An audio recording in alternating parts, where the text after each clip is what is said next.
viewers, welcome to another important edition on Kogi Weekly News Review. We are here as usual again to analyze issues, that, the trading news that bother us in Kogi or things that affect us in Kogi. Before I introduce myself, I would like to go on this short break. When we come back, we shall go into the program properly. Thank you very much.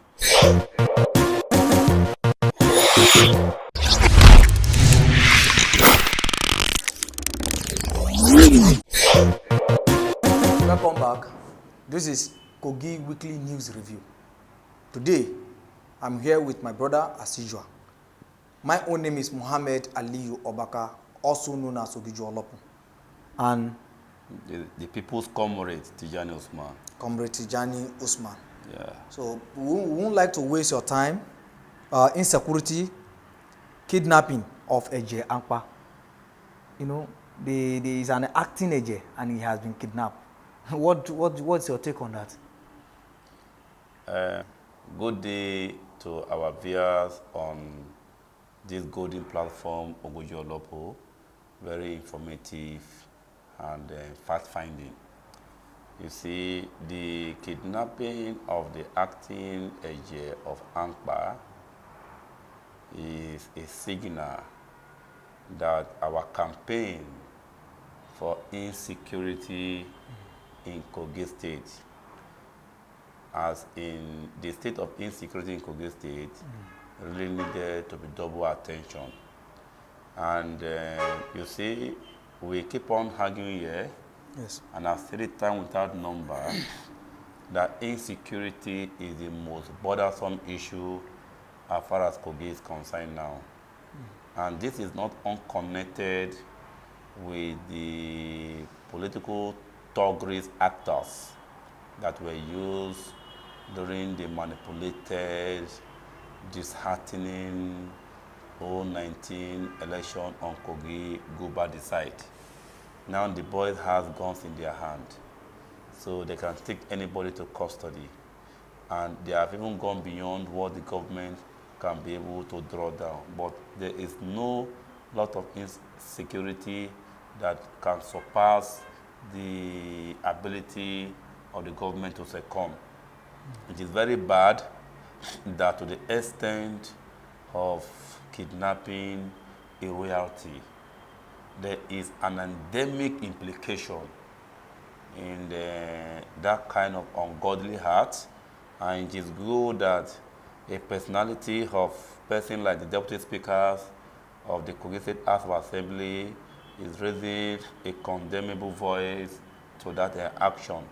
So what we appeal and we are calling on every holistic and capacity citizens of Kogi State in position and those in authority, most especially this security apparatus, should do all the code in order to rescue the royal father unharmed.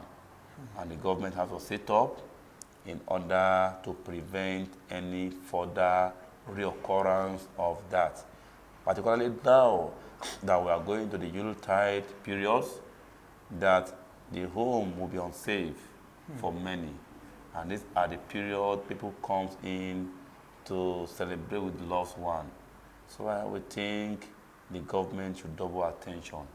The community leaders should double their attention, because security and insecurity is the responsibility of everybody. Everybody must play a role.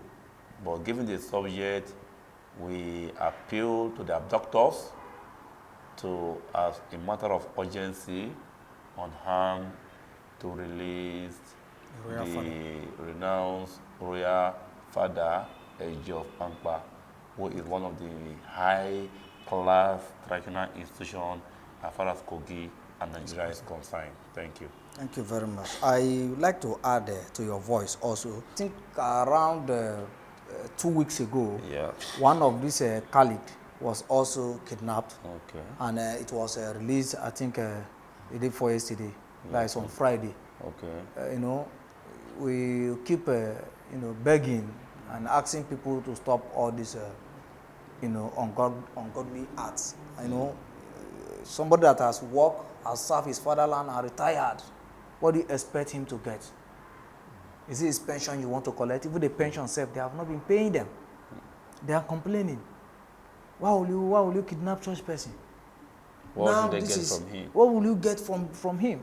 And this period now, a lot of us that stay outside Kogi are afraid of coming home. Why? Because of kidnapping. If truly development must come to our state, it has to pass through the indigenes that are far away. That's the diaspora. Yeah. Those are the times they'll come home to look at, to discuss issues that affect us in our communities, and to provide solution to such issues and all that. But now you are stopping them and preventing them from coming home to have conversation with their brothers and sisters. Is highly condemnable. Yeah. I actually joined this voice with yours too, to condemn the act. Okay. Then the next thing is consumer report. Food prices, inflations. As we are speaking now, a lot of Kogi are crying for increase in price of consumable commodities and all that. Yeah. What is your take? And those people that call on that are MBS. So what is your take on that too? When I look at the report from the National Bureau of Statistics, which is a government agency that is shadowed with the responsibility of analyzing and assessing economic data and profile in the country. Yes. And very sudden, Kogi came online. And the news online on Kogi is the food price inflation is highest in Kogi. And you see,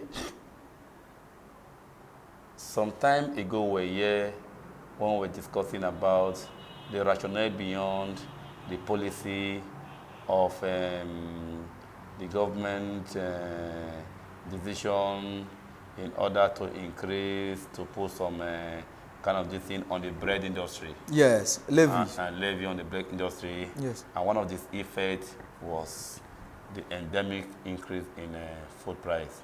Though the government came to condemn that, and after that, we had the permanent sector was suspended, and nothing has happened since that time. We have not had anything again. Now, to come back to the inflation rate in Kogi, yes, it is worrisome now from the economic point of view. Yes.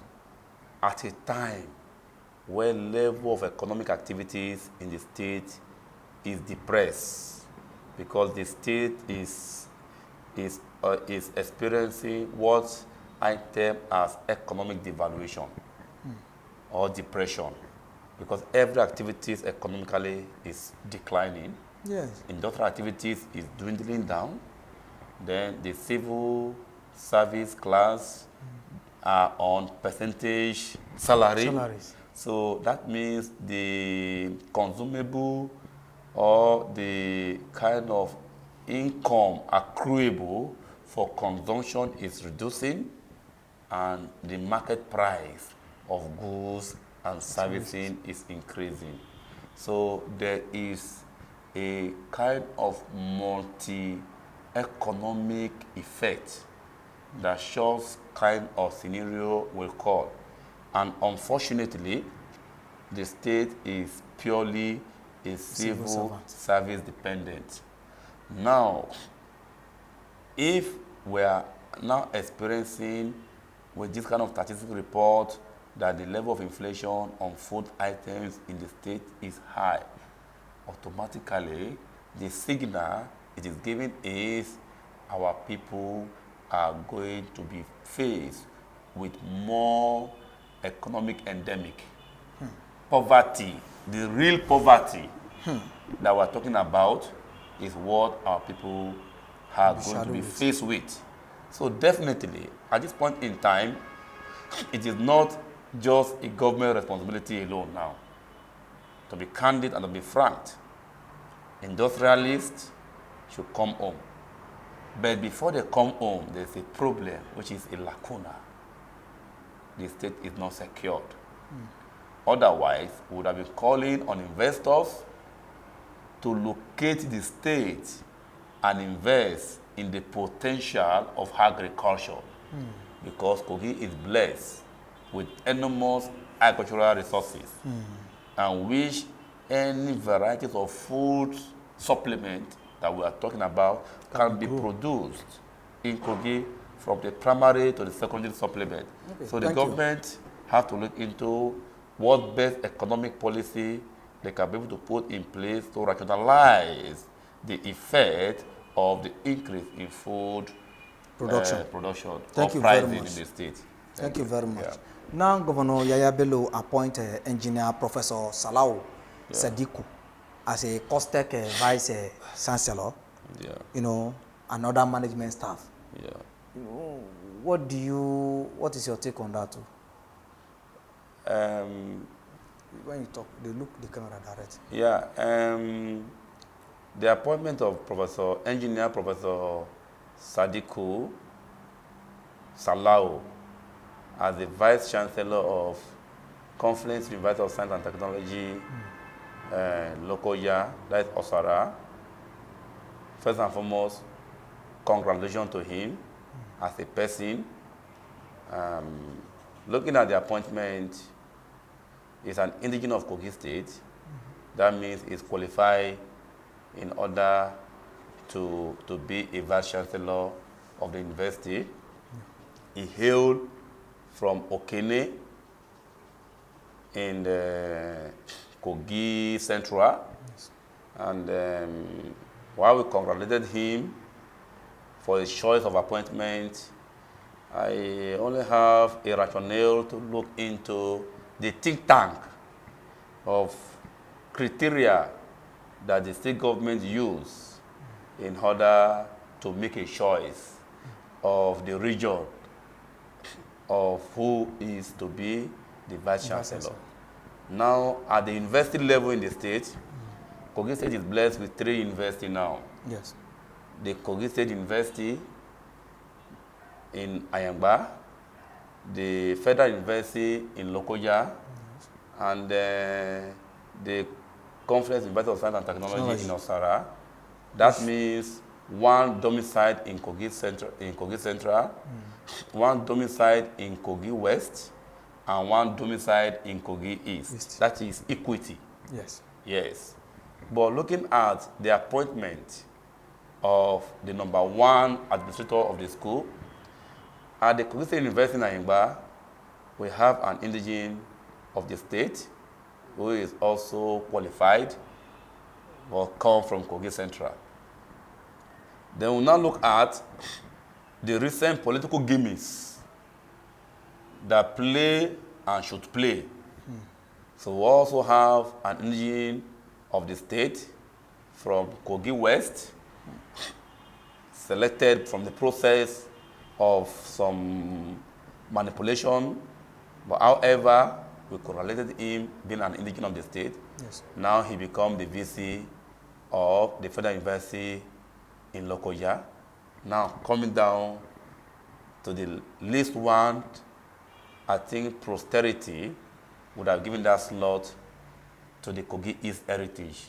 Yeah. So that would have had 1 Kogi Central, Yes.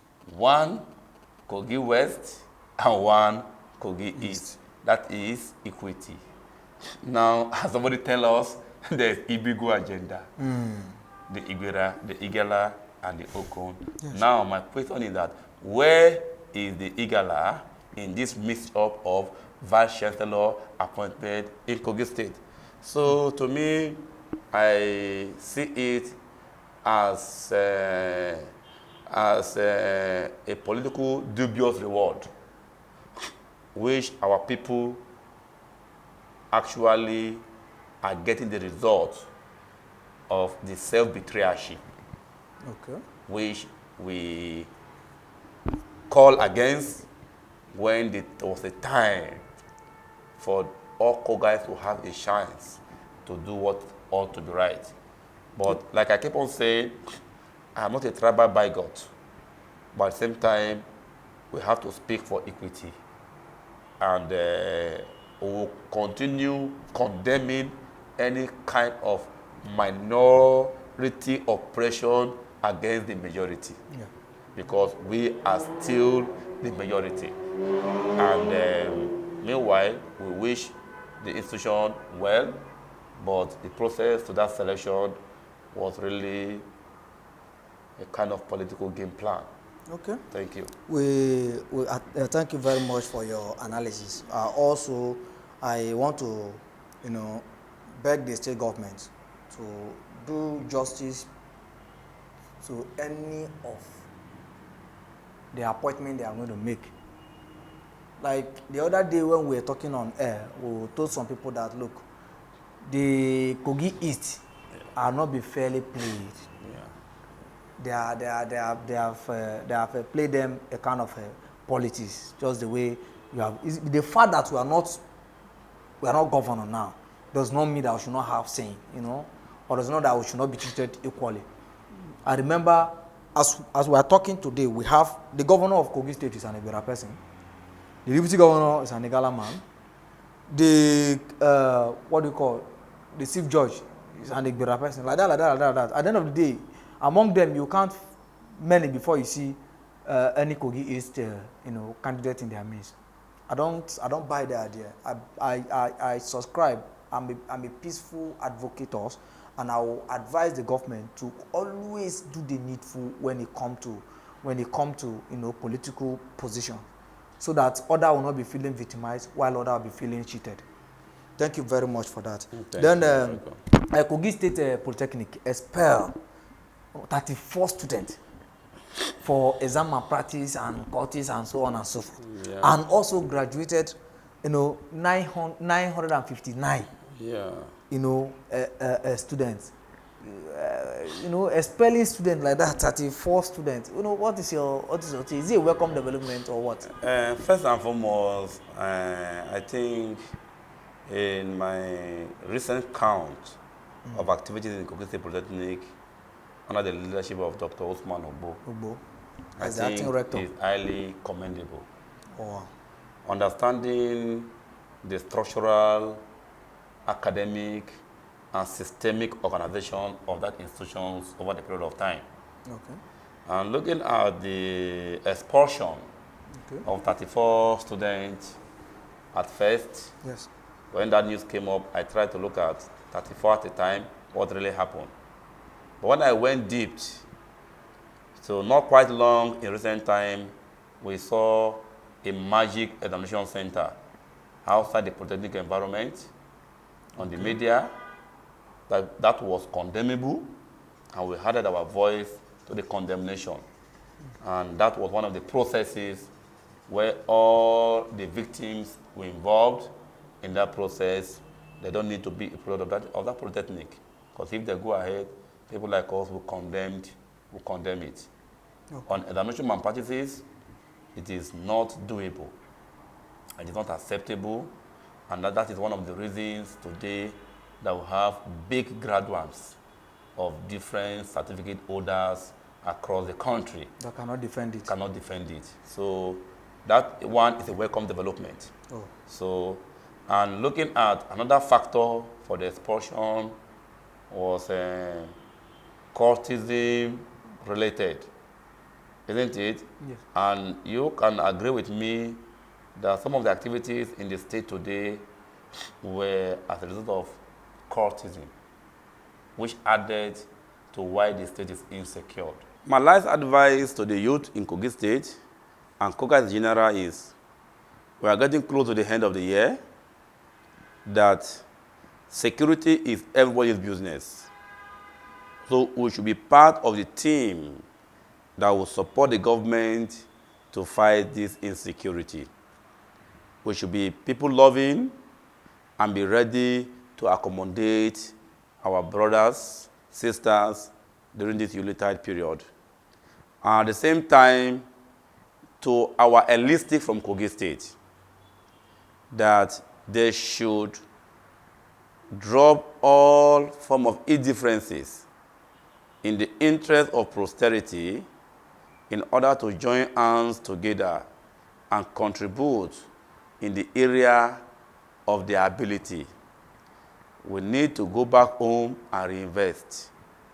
we need to see in the private social way to contribute to all-round development in the state. Government cannot do it all alone, though the government are not doing what we expect them to be doing. So we call on them that 2021 should not be an experience where we will have to be here to be condemning. So we want to see the same tongue that speaks the evilness. The same tongue should be used to credit the good value of what the government is doing. On this note, I would like to advise all my brothers and sisters out there. This is not a time to pick up your gun. This is not a time to kill anybody. This is a time to celebrate with your loved ones. And all our brothers and sisters coming home for celebration should not go back with bad record. If I'm coming home to celebrate Christmas with you, I'm coming there to discuss issues that affect us and how to provide solution to those issues. So I'm not coming here to collect your money, and I'm not coming here to beg you for anything, but I'm coming here to impact and to support the community to grow. So all we need, all what we are appealing for now, is for you to give your brothers coming home maximum security in order to be able to do what they came to do peacefully and go back peacefully. As you are doing that, I wish you all best of luck. I wish you a Merry Christmas celebrations and a Happy New Year. Thank you very much.